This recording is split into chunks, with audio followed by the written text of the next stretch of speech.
Omukasheshekeri izoba ombere gw'omugenzi ruhemurana gwaretwa ahambuga nkuru za kanso kandi ba kansara hamwe n'abandi bebembezi ba Kabare bahika omu mwanya ogu.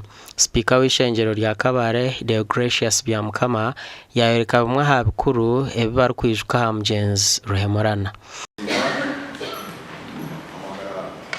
Umugenzi acikurire akakora byinshi nk'igikafu yahereza aho kwa kusanga imyaka 20 uri meya kandi imyaka 20 kuratini akakora amagwamanyi mu kaseji kandi nitwe kabana kuratira waje mu giri akabwo umuntu ari straight forward argoma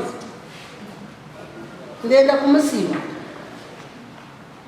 aho kwa nyonka mwega ibintu byinshi talking clearly in his English way. Orujungu aragamba very clear ija utari kweganda transactsoro transon kunjika nguna ndibona we amalize kuri umurimo we without any reservation ikina mwegireho namazima n'uburinganizi mwana mugamba kwamwe no kumwagamba namba ukize.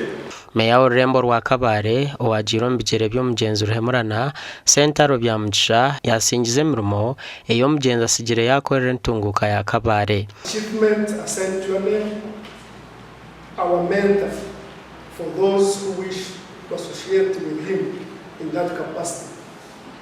A friend, and most importantly, that commitment to justice that shaped his life's journey.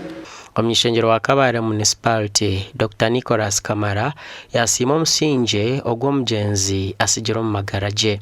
nanye binta ebya police ndabiri wakandi mu clinic kanje on time banja ngoro umuntu ari kukwe ari ngo umuntu ari kukwe ati nyona tina mahuni Dr. Rumura yonkantara mayungu ngora nkunda kuza kushanga na shane Dr. Rumura atkongogira da ikiteka teko cyo kuzumu bya politics waganira bitwaganirire then byagumiza mu byabiro bikabaho nabiri ubwire ati ndasinjire bonka ruhanga kandi bekanisa ubwire sura cyo cyo kujimusimbe.